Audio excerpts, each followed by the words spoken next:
the volume. Turn up the volume. You've arrived at the destination for all things Kentucky. This is the Bleed Blue Network Podcast.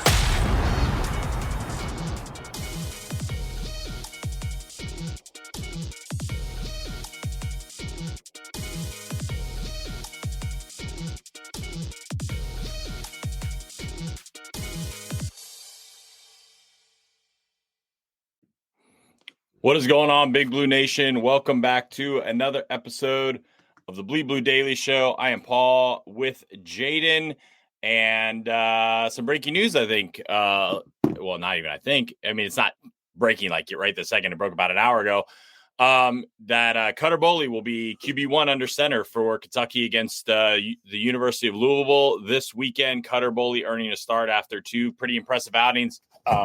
One, everybody was saying, it was Murray State. Well, then he did it again against the number 3 team in the country on the road. And I think that was something that everybody was very excited about. Jaden, how did you – I feel like the press conference, we were both there. That was a pretty upbeat experience. And Jaden has no audio. So I think it was a pretty amazing experience from that perspective, from the aspect that Stoops actually named him the starting quarterback and then kind of laughed about it. That the media was going to find out anyway, so you might as well just post it. So very exciting for Kentucky. Obviously, Cutter Boley has a lot of talent, a lot of potential. Everybody's very excited about his future and what he brings to the table. So we'll talk more about that, obviously, a little bit later. We have Travis Ford coming on the show today, so very excited about that. He should be jumping on anytime. Maybe Jaden will get back on. Hopefully Jaden will get his audio figured out. I don't know why we're having so many audio issues. It's weird. I don't know. It's also what happens, like, I feel like when you don't use Mac. Stoops said a lot of things in the press conference today, a lot about the transfer portal and roster building, things we'll get into, but just kind of, a little bit, about Travis Ford, who's joining the show here soon. Obviously, he played at Kentucky. He's a Kentucky kid. He was on the team from 90 to 94, played, big time roles in Kentucky's teams through then, played in every game. Coached a lot of different places across the country, Oklahoma State being one of them, most notably and recently, the Billikens of St. Louis. I think that's the Billikens, right? As well as stops at UMass, Eastern Kentucky, and Campbellsville. I didn't know Campbellsville. I actually went to Campbellsville's rival school back in the day, so that's a little interesting from my perspective, at least. So he was on a lot of good teams. Obviously, he was on a 1993 Final Four team, won multiple SEC tournaments. So really excited to have him on the show here soon. So we're trying to figure out Jaden's audio. Not sure why it doesn't work. Sorry. Well, until then, we'll kind of talk a little bit more about Stoops. So Stoops was very kind of upbeat, talking about the differences, also about what is going to go on this offseason, a little bit different, not preparing for a bowl game, which is something that hasn't happened in, 8 seasons here. What recruiting is going to be like. They said it's going to be equally as busy. Talked about the roster and said, I don't think anyone's, nobody needs to kind of freak out about who's leaving or who's staying, because that's something that that's not that there's just a lot of work already going into the roster. So, I think it's kind of, I think that's I think that might be a little head nod to a couple people might leave. He said they needed attrition, which I agree with. They do need attrition. And yeah, I think that that's definitely all, correct. So it's going to be interesting, I think. Obviously, this Louisville game is massive in a lot of ways for recruiting, for, 6 in a row. Bragging rights. It'll give us UK fans a little bit of, happiness to beat Louisville again. It keeps the fun for the whole year. Yeah, well, we went 5-7. We still beat you. You can't even beat us when we're not very good. It adds a lot of that to it. I don't think Louisville is world beaters by any stretch of the imagination.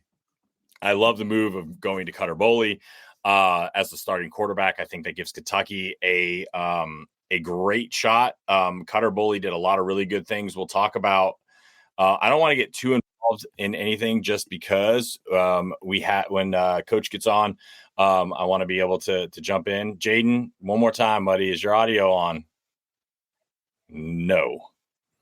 We're going to have to figure this out. All right, Jaden. I think Joe's going to hop on anyway. Before we kind of get too much into that, as soon as he jumps on and we get through that, we will talk more about football. I just don't want to get too in the weeds to it. And there's Joe. What's up, Joe? Welcome to the. What's up? Had to save Jaden. Him and his audio issues. Yeah, I mean it throws me for such a loop when when I start the show and nobody's audio works because I have this thing and I try to be engaging and then nobody talks and I'm like, This weekend's not going to happen for the pregame show. We're going to be together, so we don't have to worry about that. That's going to be easy. What did you think about the news that Kentucky's going to Cutter Boley to start against U of L? Yeah, I mean, I'm so glad that he did that, especially early in the week, because I think it's going to get us Kentucky fans excited to see what he can do against Louisville. I think it was something he had to do. The longer this kind of went on, you could feel the frustrations, with the Kentucky fans. I think this is a positive momentum going into the weekend now, especially if we can get the win. I think that's just something we can, although we won't go to a bow, we can finish the season strong with the optimistic of next season. So I thought that press conference, he handled it very well. I agree. I think it was a lot more upbeat and positive. A lot of, questions around Cutter and his progression. It was interesting to hear Cutter talk about things, or not Cutter, Stoops talk about Cutter and kind of how he's progressed since the bye week, his mental approach, how he's taken, a lot of steps. I don't know if you had a chance to listen to the press conference or not, but I felt like Stoops was a lot more revealing from that perspective. He did say, that Brock Vandegrift was hurt going into the Murray State game. I don't know why maybe he played, why it wasn't Cutter. I think that there's loyalty there, and I get it. And you want to give the kid a chance to play through it if he's tough and he wants to give it a go. He came here. But you got to think that if he's doing this and he's announcing it right now, that's pretty a thing for going into the season, right? Yeah, I mean, we've kind of talked about Brock a little bit. We're going to go back to this because we got our special guest joining us today. We're bringing him right in as soon as he jumped in. Travis Ford, how are you going, Travis? Doing great. Little technical difficulties there, but right. Got it all figured out. Appreciate you guys having me on. Appreciate the invite. Thank you. Thank you. It was. Don't worry, we've been having technical difficulties all the last. Like, Hayden jumps on, mic doesn't work. Jumps on, tries it. We had our football pregame show this week, and I basically fumbled like a bumbling idiot who had never done a pregame show for about 35 minutes because nobody else's audio worked, and everything I had to start the show was then just me talking. It never works when you need it to, but it works when you don't need it to. That's exactly right. Absolutely. Meanwhile, my almost 2-year-old daughter puts the TV in safe mode, and I don't even know how to get it out. I don't know how it happens. My son plays PlayStation 5, figures out something in a game because I have to play with him. He's almost 5, and he knows how to unlock secret levels of like a tough game that shouldn't be for kids anyway. I'm just sitting here like I can't even turn the light on. It's unreal. I had to have my son come do it. My youngest son come figure this out. So it's they know a lot more than we do. That's for sure. Oh yeah, it's crazy. But no, thank you for jumping on. And obviously you're a basketball guy. You've had a lot of experience. So the obvious question everybody's probably going to wonder and ask and want to listen to is, what are your thoughts so far about this Kentucky team? And are you surprised that how quickly this team looks like they've really gelled? Well, my first reaction is they're very, very good. They're fun to watch. They're exciting. They're legit. I don't think there's any question. They're a top 5 team, definitely top 10. What's interesting, though, I take it back. I came into Lexington, mid-June or so to watch them practice. And they are such a different team now, as you would expect. It's been several months. But when I was watching them practice, and I watched them for about 2 days, you could tell it was a group that had not been together. They were still trying to figure out, Coach Pope's system and things like that. And as I was sitting there watching, just wondering how good can they be? How good are these guys? Then I came back and watched a couple of practices before the Kentucky Wesleyan exhibition game, and they were a totally different team. I knew immediately just by watching practice, this team is for real. And, obviously I've seen them play in the Kentucky Wesleyan game. I was in Atlanta for the Duke game. Then I obviously did the TV for the Lipscomb game, so I've seen them quite a bit. And they're legit. That's what I tell everybody. This is not something that's I don't think a flash in the pan the first 5 games.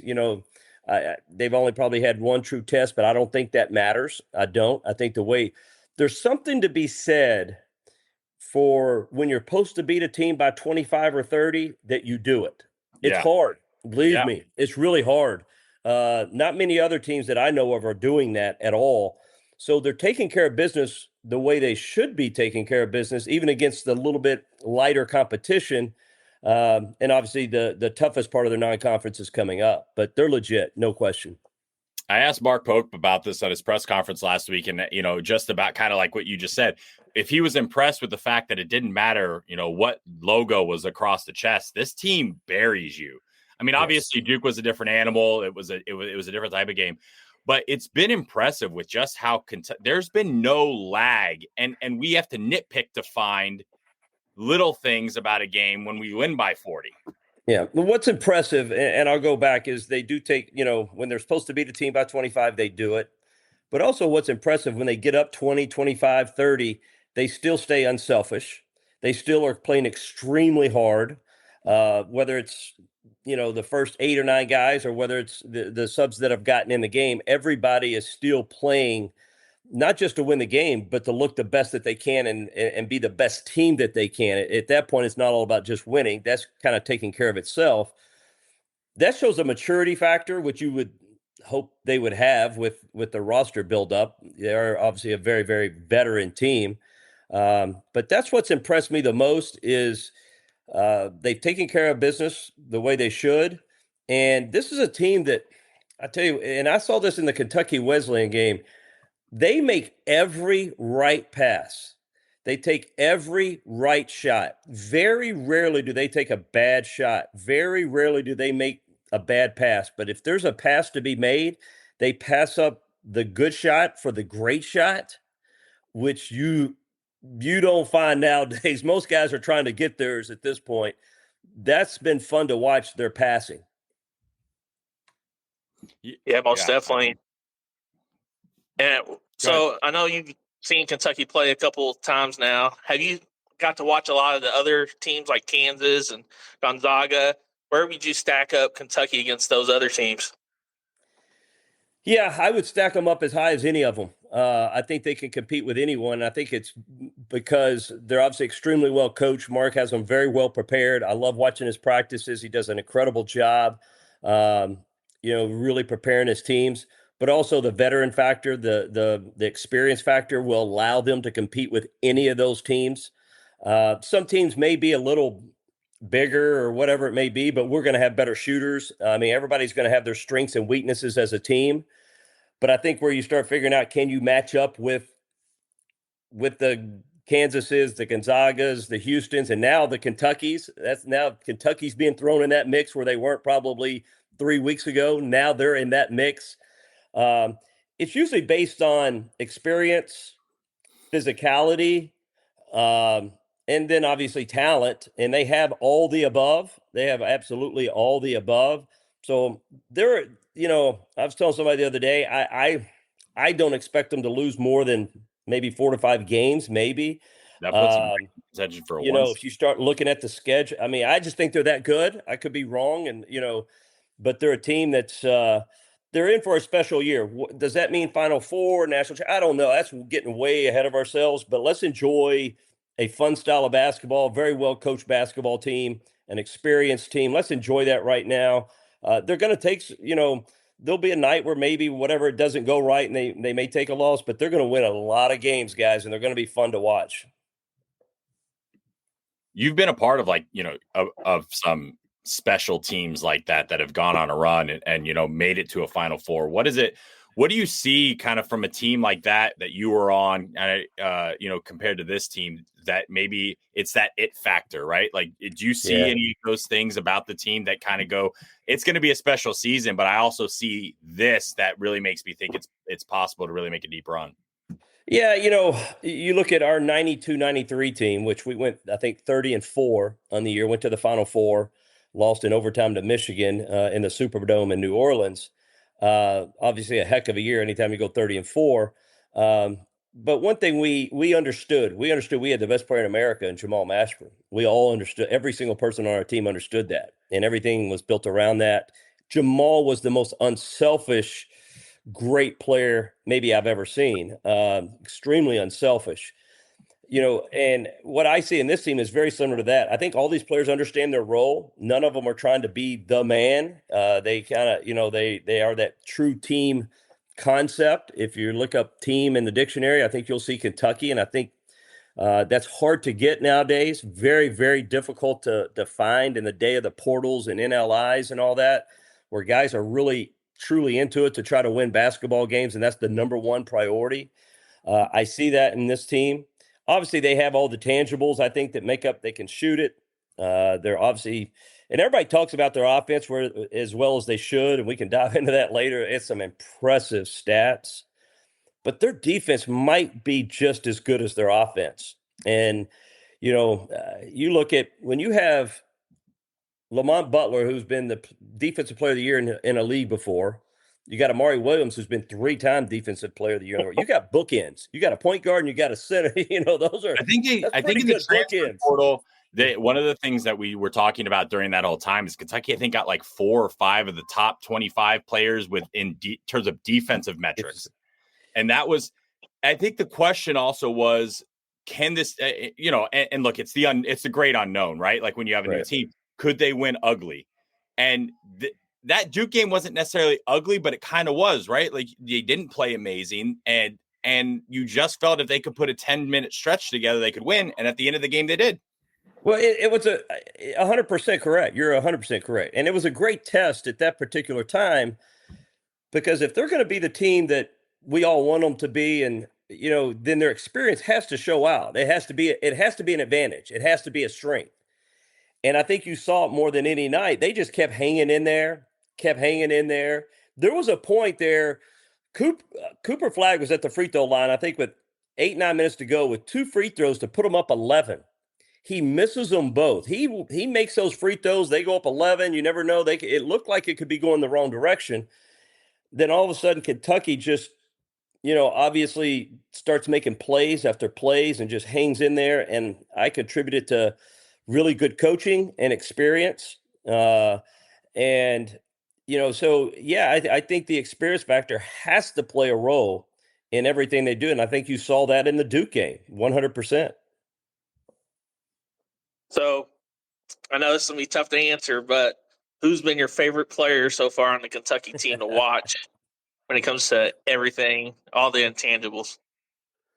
Oh, goodness. It is a tough question. I get asked a lot, who's the best player on Kentucky? I get back, who? And like, they don't have a best player. That might be one of their strengths. Again, is I don't know if you had asked me before the season started, I would probably said, Jackson Robinson's going to be their best player. And he might, I don't know if it matters who's their best player.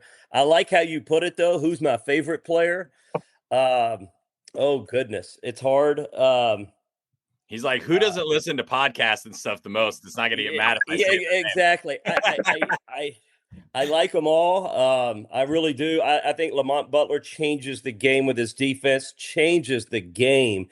Anytime you can have a point guard put the pressure on the other point guard the way he does, it just disrupts the whole. I said, if I everybody loves big men who can block shots, and that is ultra important. No question. Very important to protect the rim. But if I could have if you say, who's your best defender who can just heat up the basketball and change, I would want a point guard, because a point guard can disrupt an offense immediately from the get-go for 94 feet, and Lamont Butler does that. So I love a lot of things he does. I think, Andrew Carr, I hesitate to say the word glue guy, but he's the ultimate glue guy. I mean, and that's a positive, because they're going to need him to play 30 minutes a game because he does so many different things. I love Kirk Carissa. I think it's fun. He has probably a little bit of my personality, a little bit.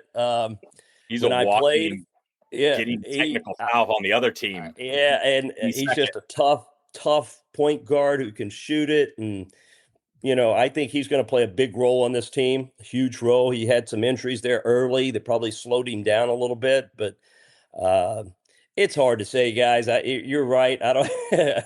I'll try to stay in good graces with all of them, but all of them I like for one way or the other. Oway's a guy I didn't know much about. To be honest with you, didn't know much about. And and he started like 29 games or almost every game at Oklahoma. Just didn't hear much about. But I think all of America knows about Oway at this point. As a coach, what's kind of the thing about Pope that's kind of impressed you the most? They had the all access. And I think everybody, when they saw that last, two things really stick out to me when he was talking about Cooper Flag and the spin move, right? Like right before, Yeah. It's like he prophesied it. But also something we haven't seen a lot is, at Kentucky for the last few years is a coach going away from a predictable lineup at the end and threw a 5 out there none of us had seen all season. As a coach yourself, what were you surprised by that? Like, what do you think went into that decision kind of in the last 2 minutes? Because it worked. It was magic. No, it's, and I've seen the timeout and that was impressive, no question, but that doesn't shock me. You kind of know what's coming a lot of times, but, I think Mark has such an incredible feel and understanding of the game and has great confidence in himself to make the right decision. And if it doesn't go right, he's going to own it. He's going to still feel good about it. That's his personality. What I've been impressed with so much with Mark is I think everybody has an appreciation of how hard it is to put a roster together of every single player. But what goes into that and how hard it is unbelievable. It's very, very difficult. And in today's age with NIL, you can go out and get players money wise. Mm-hmm. You that's a fact. I mean, you can go out and get players. It's going to, we all know what NIL is. It's about money, different things like that. And there's no question that's one way to put together a roster, which everybody at the Kentucky level is doing. But what you can't pay for is the chemistry. That you have no idea. You could put together a great team with money on paper with stats and this guy and that, but you have no clue, zero idea how they're going to come together. And the way he has brought every single player who has none of them have ever played a minute together, and they look like they played together for 10 years, has been the most impressive thing that I've witnessed. And to be able to create a culture that is probably the toughest thing to do in college basketball, athletics, football, whatever it may be in college, where everybody's not just looking out for themselves. Everybody wants to win, but do you want to win? Would you rather score 30 and lose or score 5 and win? There's a lot of those. I'd rather score 30 and lose category. But not only do they have great chemistry, but everyone seems to be pulling in the right direction, pulling for each other. They don't care who's getting the notoriety. They're very unselfish.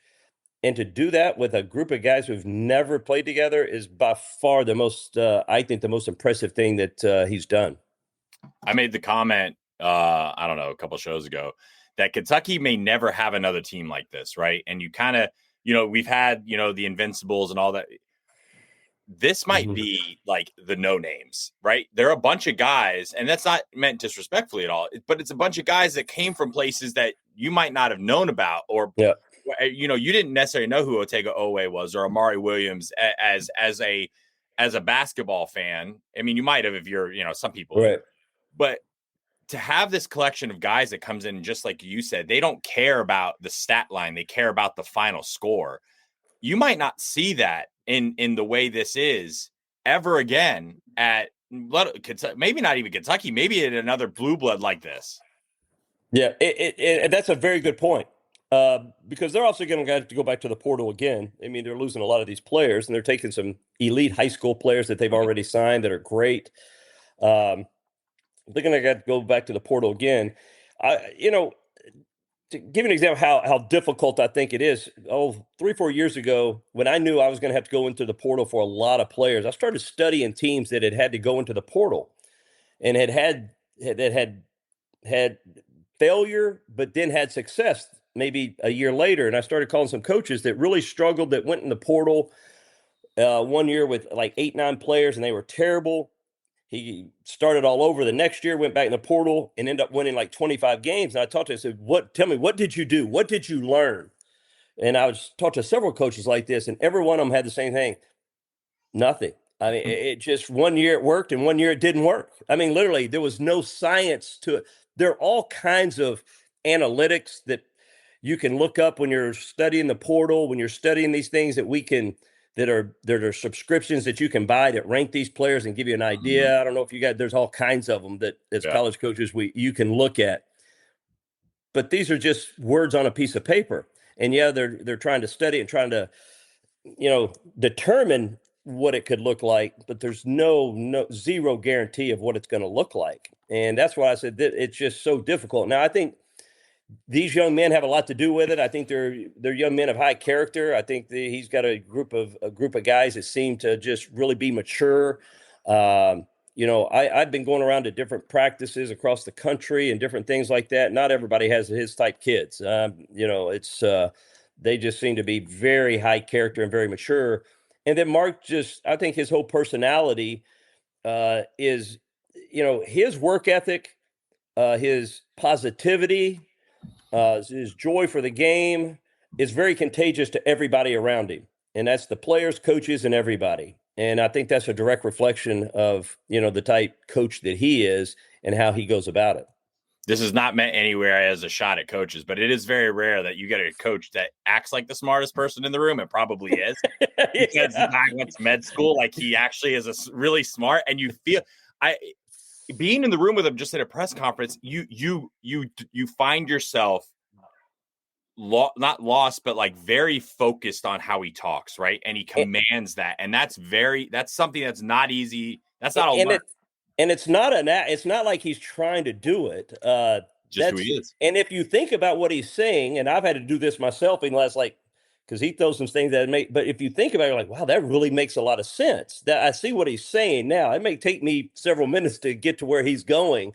But it makes a lot of sense. I saw that as a player. I played, Mark's sit-out year was my senior year. Mm-hmm. And knew then he was very, very, very, very smarter than all the rest of us. But you knew that, and it was it's carried over. But his players really are a reflection of his personality, and that's what you want as a coach. I mean, that's I just can't say enough. He's done a remarkable job of getting these guys to play as one, which is tough to do. Have you been able to, I know you said you went to a few practices and you've been, of course, to multiple games, and have you been able to interact with the coaching staff that he has, and what are your thoughts about them? Incredible coaching staff. Really impressed with how he put it together, took his time. Mark Fox, I've known for a long time, is a great veteran coach. Is somebody great that I think, Mark Pope really trusts, and, Coach Fox has seen a lot. He's been around. Great to have around. All the other guys, I didn't know all the rest that well. I've gotten to know Cody. I know a lot of people around Cody that just has spoke very, very, very highly of him. The same thing of Jason Hart and Alvin and all these guys. Just an elite staff. If you've not seen them in practice, guys, these guys are all involved in practice. Even his other assistant coaches are very involved in practice. A lot of, as you would think, a lot of positive energy in practice. Everything's very, very positive. What you see is kind of what you get, with this group. And it starts with Mark Pope. It starts with their practices and how they go about it. And it's just so fun and refreshing to watch. As a former player, at Kentucky, and seeing how Mark's really embraced, the history and the moment of Pitino, coming onto the court at Big Blue Madness, I think was something that nobody thought would ever probably happen again. Not only that, but then the reaction, right? And he comes out wearing Kentucky blue, and, the emotion, and he talks to the crowd. And for you as, playing for Pitino, but also, knowing the history, you're a Kentucky guy, and seeing that, what is that?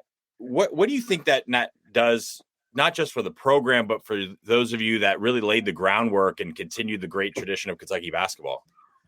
Well, when I first started hearing and understanding that Mark was probably going to be our next coach. It kind of knew it a little bit, and I knew that it was going to be special. It was very exciting for me just to have somebody who I played with, and and things like that. I don't want to say one of our own, because whenever you played for Kentucky, we're all Kentucky. But somebody who obviously I played with, I was very, very excited.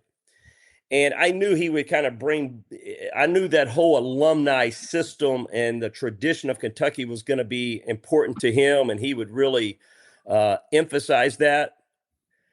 Now that he's had the job, and then double that, triple that for what he's done, triple it for how he outreaches to alumni, the access, inviting to practices. We had things this summer that we brought back all basketball alumni that they did.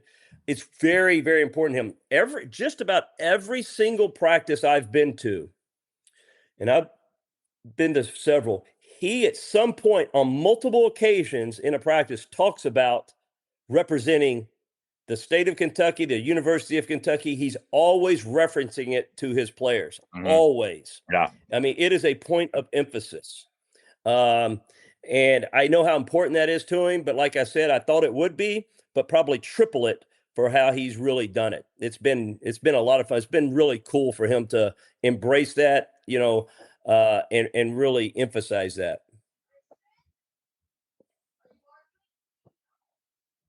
Joe, you there? Yeah, sorry I froze up for a little bit. Well, I mean, that's definitely technical issues, I'm telling you. Well, thanks again. So I guess next steps, what are some things maybe you see, because I know we're going about 10, 11 deep right now on the basketball team. Is there anything that you do see that you would like to see us clean up? Or do you think that he'll end up limiting the roster maybe down to only 7 or 8 guys playing long term? Like, what do you think that looks like for the future of this season? Yeah, I think it's true probably for any coach a little bit. The tougher the games are, the tighter it gets. You saw that in the Duke game. You saw that. But I tell you, I am a huge fan of Travis Perry. And the reason I say that is not because he's a Western Kentucky kid like me and things like that. Is because I saw him play. I saw him practice in June, and I was wondering, probably not going to be ready to play this year. Then I come back in October and watch several practices, and he's ready to play now, guys. I'm just telling you, they may not need him right now with the veteran players, probably may not need him right now, but he's more than ready to play when he gets in the game to run a team. He is tough, really, really, really tough. Understands the game. Everybody knows he can score. He's leading scorer in the history of high school basketball in Kentucky. Can really, really shoot it and do all that. Absolutely. But his toughness, his leadership, how he can make guys better around him. He just needs time. He just needs game time, which will eventually come at some point. But I like these young kids on Kentucky. But yeah, I think as games get tougher, the rotation gets shorter. That's a given, especially with a old team. He's going to stick with those guys. Chandler's going to play a little bit. He's older, but just doesn't have the experience. He's going to be in the rotation a little bit, but it'll be those top 7 or 8 guys that get the majority of the minutes the tougher the games get. Are you a football guy at all? Do you follow the football team? As long as you don't get too technical on me and stuff like that, I follow them. You watch. I watch. Yeah, I do watch. I enjoy watching. I'm a big fan of Coach Stoops. I don't know the ins and outs of all the players and things like that as much as I probably would like to. But I do watch, and I always, are pulling for them to win. I know whether they won or lost and things like that. But that's about the extent of it for me. Well, as a Kentucky kid, right, and the reason I ask, and we're going into Louisville Hate Week, number 1 for football. And we are, a Kentucky kid getting his first ever start in D1. You were that kid, right? Like when you first did that. What is that first game like against a rival, knowing that you've watched it, you've grown up with it? What do you think's going through his mind in something like that? Well, it's an interesting game to be your first start, that's for sure. But if you're ready, if he's going to be good, then he's going to be ready for it. Doesn't mean he's going to be perfect. Doesn't mean he's going to come out. I mean, Sure. But hey, this is, to me, is what you would want. If you're gonna rise to the occasion, and this is the stage you want to play on at Kentucky, and forget about who you're playing, then hey, this is no better game to show I belong here. You can count on me. Again, I'm not going to go back and say, hey, you got to be perfect. You got to go out and throw for 400 yards, whatever it may be, but just show you belong. And from things I've heard about him and studying, I think he's going to be ready. It's just, again, it's like any young player. You need time. But you'll see it. You'll see whether he belongs or not. And I think he does, without question, he does. And I think it's very exciting. I'm excited. Well, I know, Coach, you're a busy guy. We appreciate you jumping on and taking time to talk with us about the basketball team. I know everyone's really excited. Before you go, give us one big thing you think is going to happen before the end of the season. Your one big bold prediction, and then we'll let you go. And we'll try not to clip it if you're so if you're wrong, nobody's like, hey, you don't know what you're talking about, because they do it with us all the time. It's fine, but we don't. One big bold prediction. Yeah. I think, and I say this because people kind of talked about that they thought he's struggled a little bit offensively to start the year. I think Jackson Robinson in a big game is going to go off for 30 or more. He's going to go off. He's going to have a huge, huge night at some point here in a big game because he has it in him. He's going to go off and have a really, really big night. Yeah, I really like that. Coach, thanks for joining us. We really appreciate it. Have a great rest of your day, and hopefully we hear you on a couple more games this season. No, guys, really enjoyed it. Appreciate the invitation, and thanks for all that you guys are doing for Kentucky sports. Thank you, guys. Appreciate it. Appreciate it. Have a good one. Thanks, guys. Have a good one. Travis Ford joining us on the live show. That was really fun. That was awesome. That was goosebumps a couple times. I think Joe was too busy listening and not busy going. We're like, I don't want to ask questions. I'm just going to keep listening to this. This is. I know. He was drawing me in, and then I lost track, and I was like, oh, crap. Well, it's always interesting, right? Like when you're talking about what's going on, talking to a guy who's coached, has had success at the Division I level as a coach, obviously was a big part of a Final Four team at Kentucky, and seeing what those, that perception, because we view this as a fan, right? Like we see this as through the lenses of how fans see it, and seeing a guy who, did it as a player, but, also as a coach and understands, just like he's talking about with the transfer portal, right? It's that perception that you don't get coming from just, people like us, because we don't know. It's really interesting to see. Yeah. I thought it was very telling what he said about Travis Perry, that he's ready to go right now. That was very interesting because, I think, there's not a lot, I think, coming out about him. He's getting limited minutes. He's probably right. I mean, we don't necessarily need him right now. The team is very deep. And, I think maybe Pope's not necessarily, risking potentially some bad play or growing pains because he doesn't need to have it. Look, you also think and can probably, think about this from the aspect of Kentucky really is going to do a really, like, in practice, the guys he's going against every day, there's a lot of learning. There's a lot of growth. There's a lot of maturity that he's going to have. He's not going up against a freshman kid, right? That's another freshman. And I think that's actually a point. And I didn't bring this up, but now I think about it because, I'm stupid and I don't think about things till later. The team practice going against other guys who are experienced, right? And that's some of the things we've not had the last several years, or really in the Cal era, right? Where you got guys that have the same tendencies to make mistakes that are going against each other. Now you got a team that understands how not to necessarily make mistakes. Not saying that they're perfect, every player makes mistakes, but that maturity that they're going up against in practice, that's got to probably really help this team's overall growth too. Yeah, no, that's great. That's true. You got Colin Chandler. He's looking better the last couple games. Trent Noah, Travis Perry. Yeah, that's true. And I mean, he hasn't played basketball in 2 years is kind of crazy. I mean, I don't play basketball for 3 weeks and I don't even hit the rim.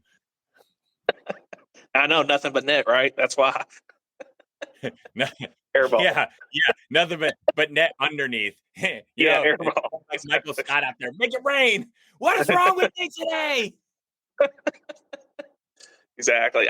I'm trying to think, like, the last time when we actually really experience-wise. I mean, when we went 38-0, like, we were a platoon, but like even that was a younger team. So like we really haven't had. I mean, we got 7 seniors right now. I mean, it's crazy. Yeah, it's crazy. So shifting back a little bit to football, obviously Cutter Boley starting this week against Louisville. Everybody seemed a little excited that Mark Stoops was very candid and said it very. He didn't have to get coerced. Just first question, boom, out the gates. Yep, he's earned the start. I think that's multiple phase. I think that's multifaceted. Number one, yeah, it was kind of like if he didn't start, everybody like it would have been the worst kept secret. Number one, I think you want to have a semblance of excitement for the fans this week. I think Cutter brings a lot of excitement. I think a lot of people who may have been on the fence about going, it's cold, we're not good. I think now probably are like, I want to go see Cutter Boley play. He's a Kentucky kid. You want to support him. You want to have your butts in the seats for that, right? I think that's kind of I think that was a smart play by Mark talking about that. But just like the film breakdowns you've seen over the weekend and stuff and showing how he's made quick decisions and how he missed some of those plays in the first part and in the first half of the game. Like, you got to think that this is Cutter's show moving forward, right? Like next year, is the Cutter show. Yeah, I mean, I pretty much think, we've seen the last of Brock unless, Cutter were to get injured. I don't see him coming back next year now. I just don't see how that's possible. He got his chance this year. Unfortunately, didn't work out. If Cutter, especially if he performs well, and, we also have a good recruiting class coming in where, Stone Saunders coming in next year. So I think the investment is the future. I wish Brock nothing but the best. I think he, meant well while he was here, but it is Cutter's team now. So I'm hopeful, and hopeful that we see other young guys like Wilcox get more play. I think that's important because with us not going to a bowl season, the transfer portal's on a light up, and we're going to have to try to protect some of those guys that other teams will come after. And so the younger guys that we can play to see what we got, we can invest in making sure they stay, and then we can focus on what roster turnaround we need to focus on. And you don't do that if you don't play your younger guys. And since we're not going to a bowl anyways, you might as well play a lot of those guys to see what you got. I think the interesting thing too about that was, Mark was very candid also about the transfer portal, talking about, hey, like, if you see some guys leave, don't freak out. There's a lot of stuff going on behind the scenes, saying how he thinks that they're in a lot better position for NIL this year than in years past. There's a lot of work going into the roster now. I think he's probably does have a good sense. He did hesitate a little bit when I say, like, did you know guys that are going to, potentially, and it was a real long pause. And then he said, no, probably not true. I understand you should say that. If it was next Monday, he probably would answer it a little bit more. But I agree. I think that you kind of like you play through this game and there's probably some attrition. He actually said they need some attrition. They need some guys to leave. That's for, freshman class coming in, but also, the portal. Was asked about what December is going to be like with with no bowl game. He said it's going to be equally as busy because of the roster and how they're going to be very aggressive. You get the sense, right? And look, we've seen this around and people talking about, if he's fired. I don't know where this is coming from. Like, Mark Stoops is not getting fired. There is not a single person from Nick Roush to Justin Rowland to peons like us who know maybe one person, two people that are in this world, to the big dogs that have every connection in the world, as nobody is saying that Mark Stoops is going to get fired. There's not even a whiff of a hint of it. No one's out there talking about him. He's going to get a buyout. No one's talking about it's being negotiated. Nobody. No one's talking about it. So the fact that it's still going around, there's going to genuinely be some people that are shocked that Mark Stoops is the coach next year. And I don't know why. I literally don't. If John Calipari at a $33 million, 36 whatever it was, dollar buyout was not getting fired at Kentucky, the number one most winningest basketball program in the history of college basketball, the gold standard of college basketball, we're not spending $44 million to fire Mark Stoops with a program that has had that where he won two 10-win seasons and something we hadn't done in 41 years, right? Come on, let's just be honest. It doesn't matter. Like, some people want to say, "Oh, you're this, you're that." We're just being real with you. I'm not over here trying to. We're not over here trying to engagement farm on posting John Summerall videos and stuff because it's disingenuous. It just is. Exactly. He's not going to be. Maybe Summerall's the coach here one day. Probably would be a great decision. It's just not going to be next year. Exactly. Now, I think he will evaluate the staff, and there might be some changes around that. I don't even know what that looks like. I know, because he said Bush Hamden's coming back, but here's the question, right? And this is the thing. We've talked about this in our group chats. We have been on Bush Hamden like mad all season. Now, I will say that the red zone inside the 5-yard line, I think all those calls are questionable. All of them. Like, there's none of those calls were in it. Now, I'm sure some of it is execution, but like a lot of those calls are like, what the F are we doing, right? Now, but when you look at some of the film breakdowns and stuff that you've been seeing online and things like that, you have to really look at the aspect that unfortunately Brock didn't make reads. He pulled the ball. He was gun shy. It, like, the internal clock in his head was way too fast. You know, seeing the play call on a third down where he has Macklin wide open. I mean, wide open on a slant. He hits him. It could be a touchdown, right? We've had plays like that. We've seen that all season where there's been guys that have been wide open. Now, there's been some bad route. Sure, we can throw all that into that. But we've seen that. And you saw Cutter in the second half. You know, we put up almost 200 yards of offense in the second half. Like, okay, that's a big thing. You're playing the number 3 team in the country. Imagine if you'd have done that for 2 halves, right? The game's different. The defense isn't on the field as much. They're not feeling the pressure. Maybe the defense lets a play up. They're like, hey, we got, like, the offense is moving. It's just a matter of time before they get right. That gets in your head. You get down 2 scores and you're like, I mean, I don't know what else we can do. The offense stinks, right? Seeing that, does that make you wonder if this weekend the offense has a big or bigger? Let's say Cutter goes for 250 to 300 and 2 or 3 touchdowns. Does that change your perspective on Bush Hamden's offense next year and saying, hey, we might just not have had the right guy? You know, we thought we did. And maybe in the game, you know, practice and game can also be different, right? There's guys that practice really well. And does that change your perception and make you go, maybe there is something to look forward to for next season and that's the right call to keep him? 100%. And the reason why is Brock was already here before Bush got here. So that he might not have been the quarterback that he really necessarily wanted. He's evaluated Stone Saunders, for example, you know, the quarterback coming in next year, and he wants that guy. And so that's the quarterback of choice. And then obviously we have Cutter right now. But think about this. Let's say Bush were to leave. We would be on our 4th different offensive coordinator in 4 years. That's not good. You don't want to be turning around offense like that. I had a conversation with somebody yesterday, and I know Mark gets a lot of flack. And look, somebody's like, "Oh, you're a Mark, you're apologizing." No, look, it is what it is. Liam Cohen screwed Kentucky in terms of offensive coordinators. We had Eddie Grand for what 4 years, something like that. 4 years, I think. 60. We had really good seasons with Eddie Grand. We had our offenses were solid. Maybe they weren't world beaters. They were solid.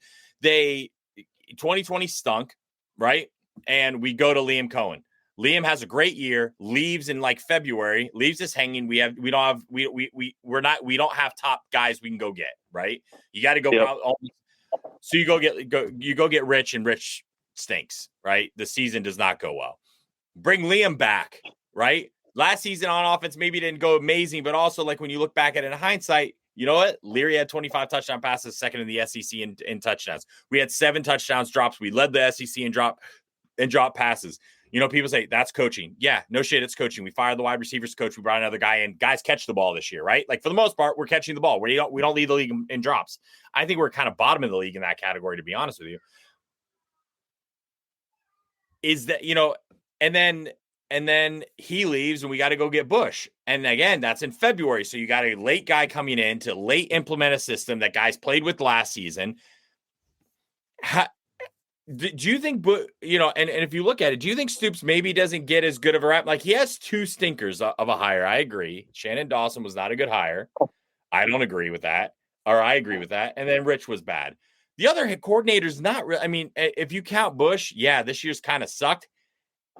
Is that all on Bush? We don't know. We're going to probably get a big dose of that next week and see how that goes. But that change your perception a little bit about like the coordinator narrative that people like to talk about when you think of it that way? Yeah, I mean, because Liam said he was staying 2 years no matter what. And so Stoops was banking on that. And like you said, when he left for Tampa Bay, although he's doing a great job with the Buccaneers, it put us in a tough spot. And so we had to make a move for him because he's probably going to be there's a high chance he's going to be a head coach in the NFL next year. Yeah. Yeah. I mean, you always got to do what's best for you, I guess. But, you know, when you are friends with somebody, you lock in for 2 years and you don't do it, you're kind of putting them in a tough spot. So I think people don't evaluate that a lot with Stoops. And that's why earlier I made a post. Basically, I'm giving him the benefit of the doubt this year. I'm still all in on Stoops. I obviously, if next year we go 2-10, then maybe my opinion changes. But I just know that there's a lot of things that people don't consider. And I think we just need another year like this. He cannot have another, right? We can't. We can't. The most frustrating thing about this year is that Kentucky could have won pretty much every game. People point to South Carolina. That game was still close almost all the way through the third quarter, and then the wheels fell off, right? It was 10-6, and wheels fell off. Georgia, Texas, Ole Miss. Well, obviously, we won't be beat Ole Miss. Vandy. I mean, if you go to Cutter Boley against Auburn, I think we win that game. Oh, yeah. I think we win that game. Obviously, someone said to me, well, they ran the ball down our throats. Yeah, the defense was on the field every freaking 2 minutes. Like, it was like we couldn't do shit on offense. Exactly. I think the defense is much better if we have an offense that moves the ball. Like you can't, just like Texas at the end of the game, Texas goes on that long drive. Yes.